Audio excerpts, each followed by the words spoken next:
Yo, magandang araw mga parikoy. So ang video tutorial natin ngayon is ipapakita ko sa inyo at ituturo ko sa inyo kung bakit nga ba ganitong uri ng globe valve ang non-return type yung nakakabit dito sa ating centrifugal pump. So ibabahagi ko sa inyo mga parikoy ang nagiging problema nito, anong kadalasang solusyon at mga troubleshooting kapag ganitong uri ng barbula ang nagloko dito sa ating barko. So unang-una mga parikoy, dahil ang ating centrifugal pump ay kailangan ng priming o isang uri ng pump na dapat laging may lamang tubig doon sa kanyang impeller. So para makahigop siya ng tubig mga parikoy. So para magawa natin yan, kailangan natin ito ng pondong tubig dito sa kanyang kasunod na piping bago sa ating barbula. So ito ang pinakamagandang uri ng barbula mga parikoy, kung saan siya ay angkop na nagsasarado kahit nakabukas nga yung kanyang barbula, ngunit yung kanyang valve mismo ay hindi na nakasteady or kusa na siyang nagsasarado pagkatapos nitong mapasukan ng tubig. So ito mga parikoy, tinanggal na natin siya para maipakita ko sa inyo ang example nitong ating globe valve na non-return type. So automatic kapag nakakita kayo ng ganitong arrow mga parikoy, isang indication yan na isang uri siya ng globe valve. So dito yung ating suction sa ilalim mga parikoy, paakyat naman sa ating barbula yung nagsisilbing opening and closing, at dito naman sa kabila yung ating discharge. So dyan sa gitna mga parikoy yung ating tinatawag na pinaka valve mismo dito sa ating globe valve. So ayan mga parikoy, nakabukas ito ngayon at mapapansin nyo na yung ating valve dito is umaangat at pwede rin siyang nagsasarado. So ibig kong sabihin, nagbubukas siya at nagsasarado by means of gravity. Kasi nga mga parikoy, ito ay nakaposisyon sa pahiga mga parikoy, at dahil sa gravity is kusya siyang nagsasarado, kung saan hindi na humihigop ng tubig yung ating mga motor.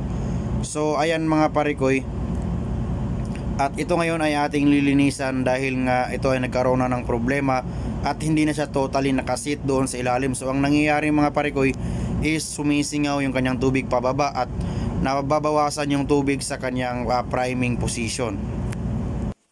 So ganyan mga parikoy, binaklas na natin siya sa kanyang pinaka bonnet at ito na ang itsura ngayon. So para magkaroon tayo ng grinding mga parikoy or lapping ng ating valve doon sa kanyang seat, is kailangan natin itong talian ng goma sa kanyang stem mismo. So para mapaikot natin mga parikoy, since separate nga ang dalawang bagay or dalawang metal na ito. So ang gagawin natin ngayon mga parikoy is tatanggalin natin kung anumang mga particles or mga barnacles or mga bagay na pwedeng kumapit or corrosion na namuuna doon sa ating seat at dito sa ating valve.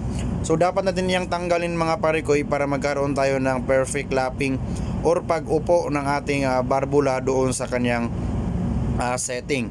So ginagawa natin ito mga parikoy, lalagyan lang natin ng grinding compound at itong kaunting langis. So ang paglalagay ng langis mga parikoy, depende na rin yan sa inyo kung gaano kakapal or kakapal nga yung ating grinding compound. So sa akin mga parikoy, medyo makapal yung ating grinding compound dito, kung kaya nilagyan ko ng kaunting langis. So depende na rin yan sa inyo. So ayan mga parikoy, mapapansin nyo naman na mayroong goma yan para mapaikot natin ito. So sa pag-ikot mga parikoy, mas mabuti na one side lang yung ating ikot. So dito ginagamit ko is yung clockwise technique. So para mga parikoy, makita natin yung galaw ng ating pagkakalaping is isang guhit lang yung kanyang pagkakalinis. So ganyan yung technique na ginagamit ko dito mga parikoy. So ayan, mapapansin nyo naman na natanggal natin kaunti yung mga namumuong bukol dito, kung saan hindi na nga siya totally nakasarado kapag bumaba na yung ating valve dito by means of gravity, kung saan hindi na gumagana or ginagamit yung ating motor. So ayan mga parikoy, ngayon is bubugahan natin ng hangin para maalis natin yung mga bagay na kumapit dito at matesting natin kung ito nga ba ay totally na nakakasit na doon sa kanyang upuan.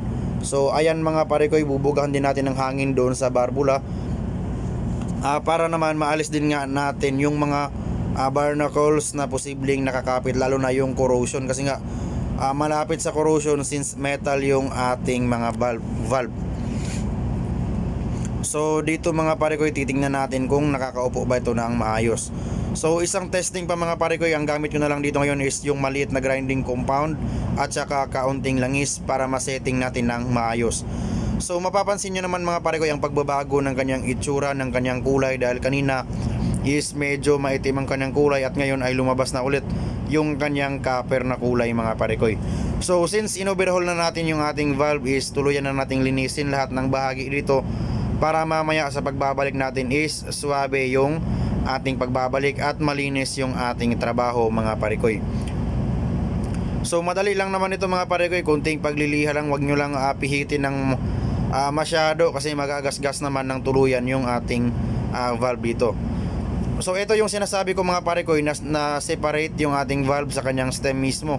So ito sigurado ako mga parikoy na medyo maluwag na yung kanyang posisyon. So siguro yung ating stem dito mga parikoy is nababawasan na siguro sa katagalan na rin at siguro dahil na rin sa corrosion. So mapapansin nyo mga parikoy na kapag inikot-ikot natin dito yung ating pinaka valve is maluwag na, hindi na siya usually yung original na kanyang luwag lamang. So ngayon is medyo maluwag na.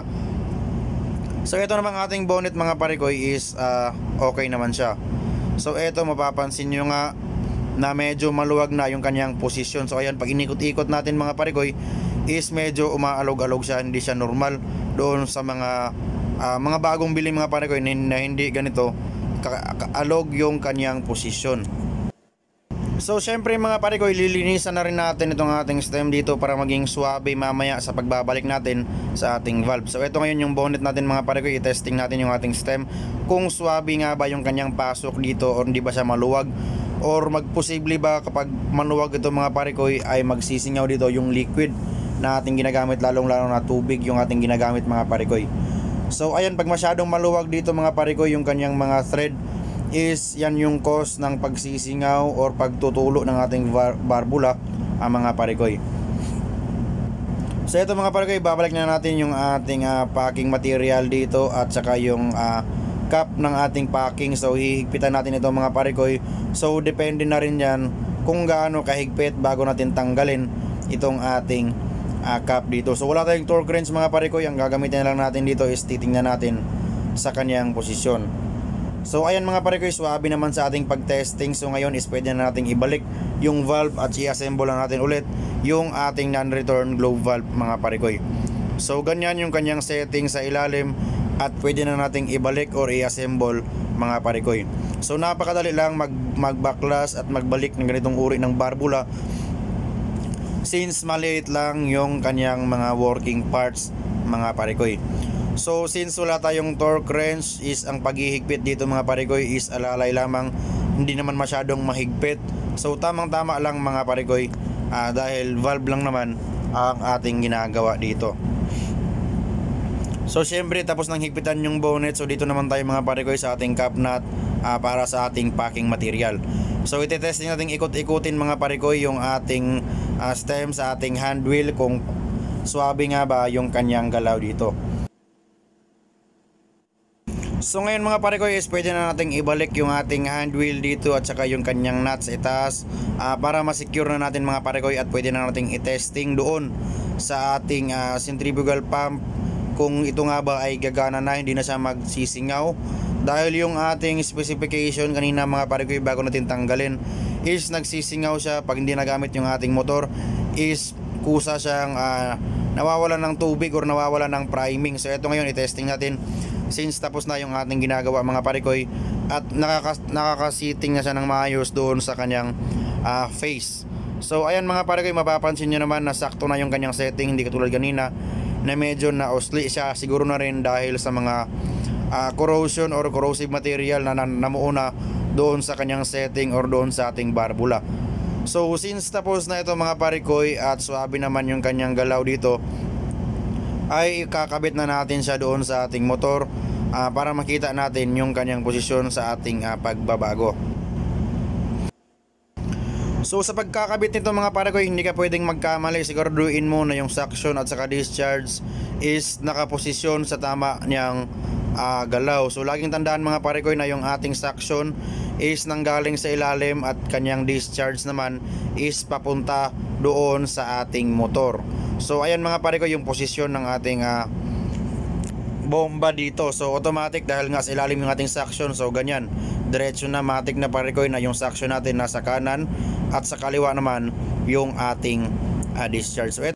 So dito naman mga pare ko yung ating priming nut sa ating centrifugal pump. So ang gagawin natin ngayon is lalagyan natin ng tubig at uobserbahan natin ng ilang minuto mga pare ko kung hindi nga ba ito magde-drain. So kapag hindi ito nag-drain mga pare ko, automatic na tama yung ating ginawa at hindi na nagsisink yung tubig pababa ulit sa ating mga tangke.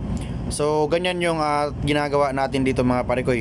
So ayan, dahil naobserbahan natin na tama naman yung ginawa natin mga pare ko at hindi na siya nagsisingaw ng tubig pababa, is pwede na natin gamitin yung ating fresh water pump sa ating 110 na breaker at saka fresh water pump sa ating 220 na breaker. So maraming salamat sa panonood ninyo mga pare ko. Naway marami kayong natutunan sa ating kaunting pagbabaklas sa non-return type na globe valve. So salamat sa inyo mga pare ko. God bless sa inyo dyan, and as always, peace.